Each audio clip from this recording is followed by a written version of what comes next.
Hello, darlings. Right, first of all, I must apologise if my voice is sounding a bit rough and if this video goes out a bit late, because I've actually been really ill for the last few days. So yeah, so please bear with me. But I don't know. Somebody told me I had a rather sexy husky voice the other day. So hello.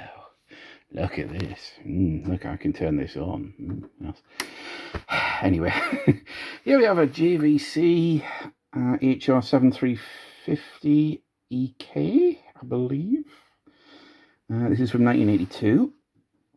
The weird thing about this is, at the time, Ferguson sold a lot of VCRs, especially rental VCRs. Well, most of them were clones of either this one or the JVC HR-7200. But yeah, this one was more commonly a BAID or DER or multi-broadcast badged variant, which had buttons along the top here, or there, rather than them sort of bunched up here. I'll put in a picture of one here now. But yeah, this one, you can see this one's got stereo. Yeah. All these things got microphone, remote, a cable, remote control, stereo, tuner, audio, record, auxiliary, and tuner. So that's so you could bypass the tuner and just have, like, say, a video camera or whatever. Yeah. So this one has Dolby noise reduction. Yes, this is the same Dolby noise reduction as you would get on cassettes at the time, audio cassettes. I believe this is Dolby B. Yeah, because the stereo on these wasn't great, and we'll go into that more in a bit here. So on the back, yes, this is a JVC HR-7350EK, blah blah blah blah blah. Noise reduction, trademarks of Dolby. We know all that. So yes, this is the thing. So obviously you've got your normal RF out and your antenna or UHF in, and up here, obviously, well, we've got the the main switch. Never quite understood what these were for, but obviously voltage selector. So this is set to 200 and, I don't know if you can see that, just about to see it there, 240 volts, yes, composite video in and video out, as well as audio in and out. A remote pause. I've never seen one of these controls for the remote pause. Now this is the interesting thing here. So here we've got a color, a black and white, and a channel setting. So the channel setting is, so if you're tuning in your TV through RF, it does like a sort of it does two white lines on a black background. Obviously color is where you'd normally have it. However, if we put it on black and white, obviously it'll only record in black and white, but I think it adds about an extra 50 lines of definition, which I've never seen on any newer VCR, certainly newer VHS player at all. That's a lot, really. So yeah, very, very chunky boy, this thing. The eject button. Normally it wouldn't be like that. Normally it would be damped, but obviously, as this is from 1982, you know, over the 41 years, the damper rubbery thing that slows us down has perished somewhat. So looking inside, yeah, standard MRAP 2-head VCR drum thing there. Underneath here, you probably can't really see that it's the audio and tracking head.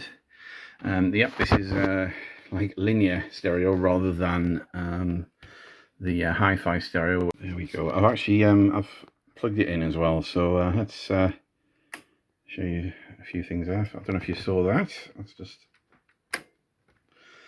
yeah, it's the light bulb on a stick. So this is actually the tape end sensor. So this goes in between the well, in the middle of the VHS tape, and you've got sensors here and here. And if I press this button down here, you should see, yes, little light bulb lights up there, and it is actually an incandescent bulb as well.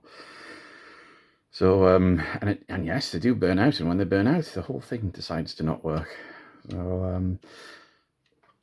So there was a conversion kit where you can actually put had a infrared LED in place of these, but I don't know, I quite like the idea, because especially when the tape's running, you've actually got a little bit of light that it'll show you the light will shine through the window. Where are we? Yes. So yeah, the light shines through the window of the thing, so you can see it better. Right. Yeah, I don't know if you can see that. So this is the mechanism which is supposed to dampen the cassette drawer, or lead, whatever you want to call it. It's kind of trying to work, but it's just this rubbery wheel thing here is just perished, so it's not going to grip. I may try and sort that out at some point, but you know, given that I don't really use this much, well, it's probably not worth it. But hey. Yeah, one thing as well is this makes an almighty clunk when you actually play a tape. So let's just play a tape and just do that. So it'll pull the tape out, and then you'll hear this almighty kertunk.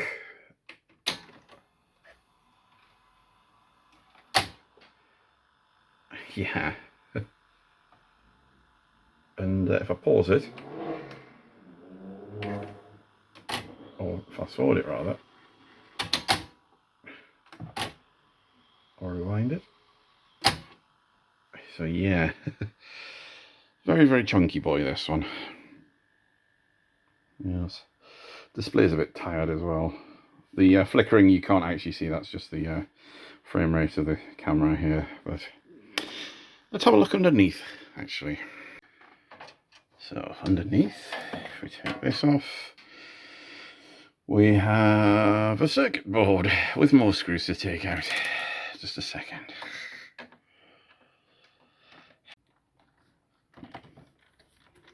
So you can see, so obviously we have here the main sort of capstan drum, which is also has the take-up reel pulley as well. Obviously the head drum as well, and this rubber band here as well. This is the one that actually loops the tape around the head drum, and this is the one that usually goes first. So if you've ever owned one of these, or a similar early 80s Ferguson or JVC, or you know, rental bed, multi-broadcast or whatever, if it's ever failed to not work, or failed to wrap the tape around, it's usually this one here, and it's not the easiest to replace. You have to sort of keep the mechanism sort of back. Otherwise it kind of goes out of sync, but you can, it's easily done. And this is that huge solenoid that you heard before, the chunky boy. So yeah, of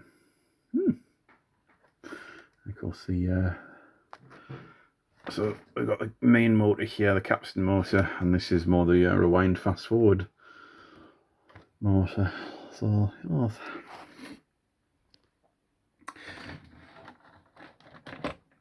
And I mean, look at that. I mean, seriously, that's just one board. You know, if you compare this to, like, say, the very last sort of Funai or whatever VCRs, there's, you know, the boards weren't even, the board for powering the whole thing wasn't that big. So yeah, but man, these were built to last. So as you've already seen from the background here, yes, we've got our old friend the Grundig. I think this should be working properly now, because I've done a few things to it, but yeah, we'll soon find out anyway. Okay, so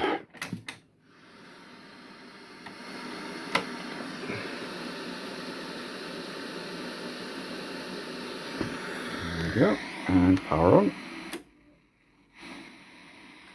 I think this is it. Let's see if I can.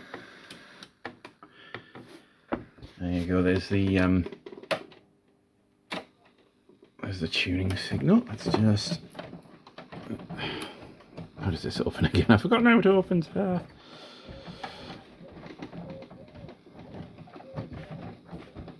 we go, that was how it opens. Right, so let's just...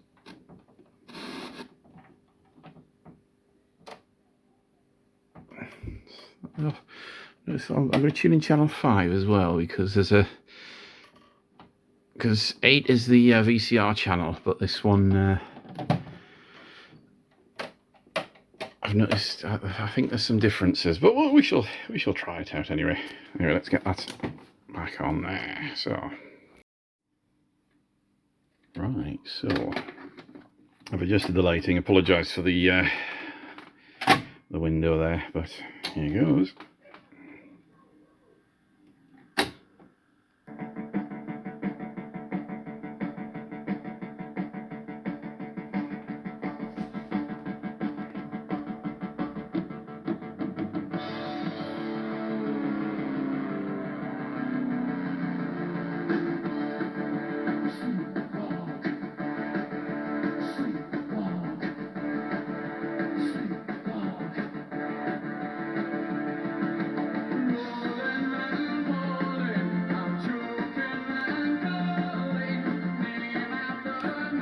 That is a fantastic picture. I don't know if it really comes across on the camera, but yes. And that works very well as well. But yes.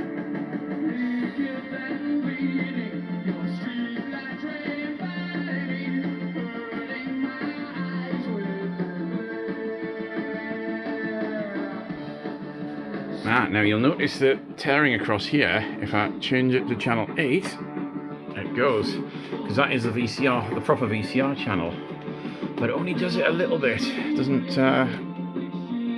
Now if I change it to channel 5 again, it's fine. But I have noticed the non-VCR channels are just slightly better. I don't know. Might be a failing capacitor. Who knows? But it works.